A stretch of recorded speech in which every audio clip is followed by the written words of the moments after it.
আসসালামু আলাইকুম, আশা করি সকালে ভালো আছেন। আজকে আমরা শিখবো অটো রিকভারি মোড প্রবলেম কিভাবে সলভ করবেন।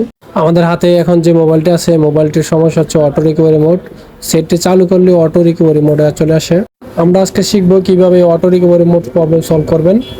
আপনি কোনো সময় অটো রিকভারি মোড প্রবলেমটি ফেস করলে আপনি প্রথমে যেটি করবেন তা হলো ভলিউম বাটন চেক করবেন। ভলিউম বাটন চেক করার সবচেয়ে সহজ উপায় হচ্ছে গিয়া মোবাইলের বডি অথবা ফ্রেম থেকে আপনার বোর্ডটি বের করে সেটটি চালু করে দেখবেন।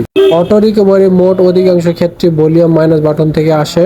অনেক সময় ধরে ভলিউম বাটন ইউজ করলে ভলিউম বাটনটি টেপে গিয়ে হার্ড হয়ে যায়। ভলিউম বাটনটি যখন হার্ড হয়ে যায় তখন অটো রিকভারি মোড প্রবলেমটি দেখা দেয়। তখন আপনারা ভলিউম মাইনাস বাটনটি চেঞ্জ করে দিলে আপনাদের সমস্যাটির সমাধান হয়ে যাবে। আমরা এই মোবাইলের ভলিউম মাইনাস বাটনটি চেঞ্জ করেছি, এখন একটু চেক করে দেখব। আলহামদুলিল্লাহ, আমাদের কাজটি সম্পূর্ণ হয়ে গেছে। এতক্ষণ আমাদের সাথে থাকার জন্য ধন্যবাদ। লাইক এন্ড ফলো দিয়ে আমাদের সাথে থাকবেন। আসসালামু আলাইকুম।